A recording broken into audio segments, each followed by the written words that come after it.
I think it's safe to say that Avatar is a pop culture conundrum. On one hand, it made a grand total of $2.9 billion at the box office. On the other, it made no impact on the wider culture and was pretty much forgotten until the release of the sequel anyway. Why is that? How could a film that made that much money be met with a shrug? Let's start with the obvious. Is it good?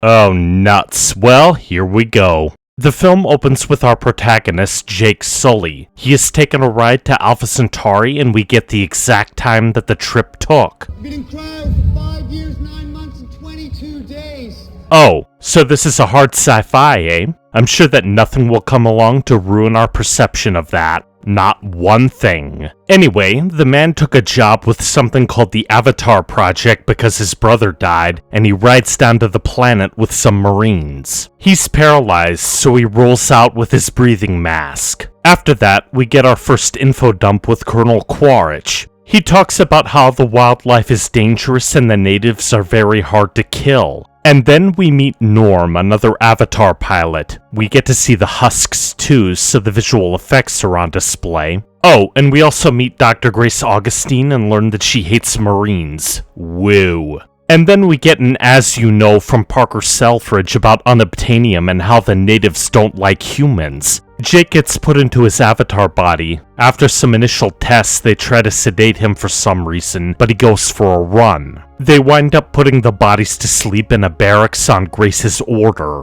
Call me crazy, but it feels like I'm watching a special effects demo reel. By the way, Trudy does science in an attack helicopter. That makes sense, right? After that, Quaritch asks Jake to report on the natives from inside the Avatar program, and look, more special effects. More special effects and landscape.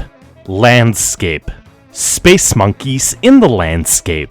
Landscape. Apparently the trees send signals to one another too, so that's weird. Look, more landscape. And a hammerhead rhino thing? Oh, a space cougar is here too? Why didn't it attack Jake when it was behind him? Anyway, they run, Jake gets separated, and the creature isn't able to eat him for some reason. Jake runs to a waterfall, drops down, and swims away. There's another space cat that wants to kill Jake for some reason, but doesn't because space jellyfish? The cardboard can't help because it's nightfall, so Jake is on his own. He lights a torch and has to deal with space hyenas. Suddenly, Space Cat Lady intervenes, chases the predators away, and kills one. Landscape. By the way, did you notice that I described the first 40 minutes of this movie in such a short time? Space Cat Lady whacks Jake with her bow and says that killing a bunch of predators is sad. Apparently, they didn't need to die, and it's Jake's fault that he didn't want to be food.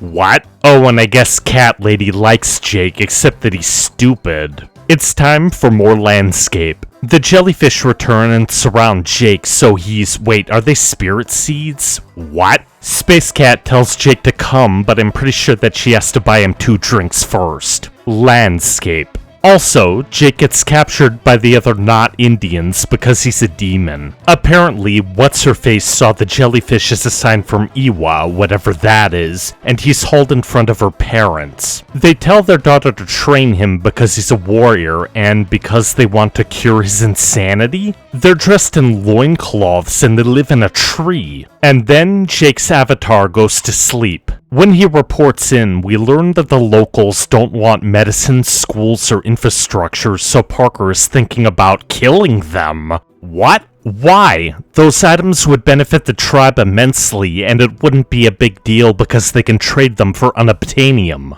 Oh, I forgot, this movie isn't smart, so we're not gonna see any of that, are we? Apparently, Space Cat Lady is actually Neytiri. Back to the tree, I guess. Once we get back there, we find out that the locals can mind control horses with their hair. Is it just me, or is that at odds with how the civilization is in the state that it's in? Think about it on a human level. If we could domesticate animals that easily, we would have advanced much faster.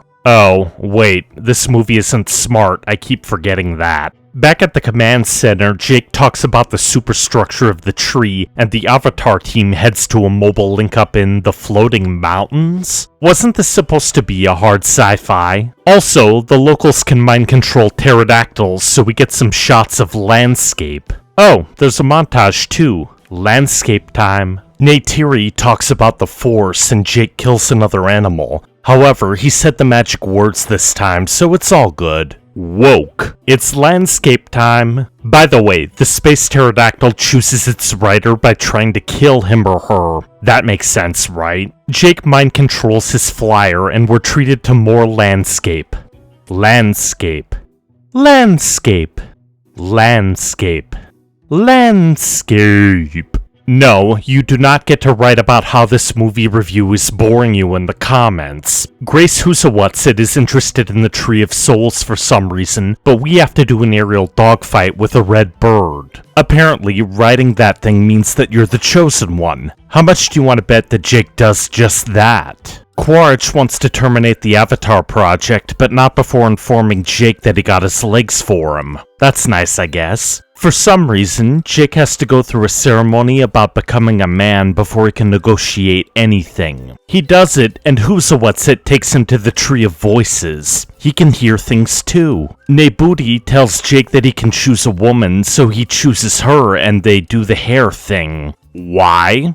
Oh. With that said, they're mated for life now? Whoops. Anyway, Jake wakes up to bulldozers and the tree is torn down. Therefore, he smashes some security cameras and tries to warn the natives. A hissy fit ensues, but Quaritch takes Jake and Grace out of their bodies before they can do anything else. Supposedly, the entire world is a brain and Jake couldn't make a deal for anything. This movie is so stupid and heavy-handed. Anyway, Quaritch wants to gas the natives out of their tree, which is kind of humane. Jake heads back to warn them, only to get rejected by his wife. Wait, didn't she say that this was a lifelong thing? The strike force arrives and the first battle begins. The choppers start off with gas, but switch to napalm because they're evil.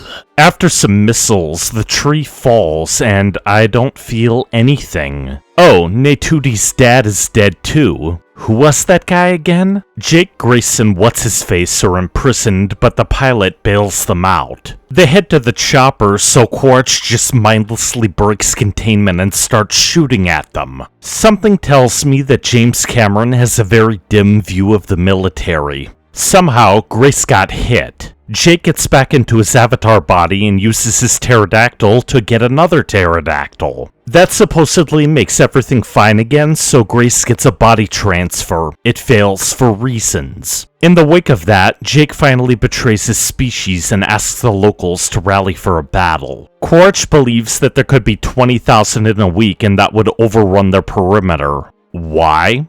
Oh. Also, why would he put himself at a disadvantage by attacking where the sensors won't work? He knows that, doesn't he? Oh, I forgot, this movie has to be stupid to move things along. And then we learn this. There's no green there. They killed their mother.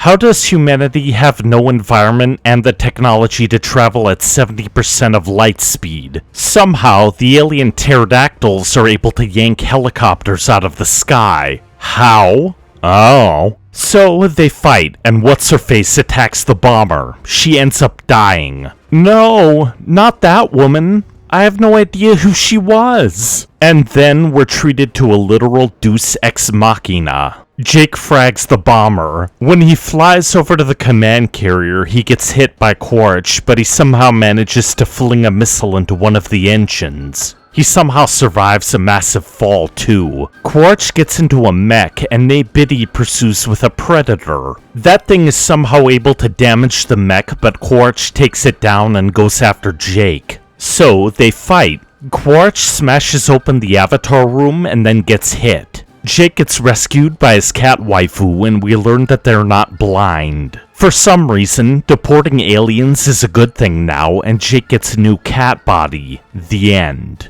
If you've followed me for any length of time, you'll know that I like to ask for original storytelling that gives the audience something to think about. However, I can say in no uncertain terms that Avatar is not that. In fact, it's little more than a self-absorbed disaster of a demo reel. And the message, oh the message. I guess that James Cameron couldn't see the irony in raking in billions of dollars with a preachy sermon about putting nature above all else, even at the cost of progress, thoughtfulness, or basic common sense. You see, a smart screenwriter could have crafted a smart story about the need to balance nature and progress. That tale could have focused on diplomacy, extremism, how needs and wants apply to aliens, and our common desires. It could have inspired people to do better, and to push forward on our path to the stars. Instead, we have this.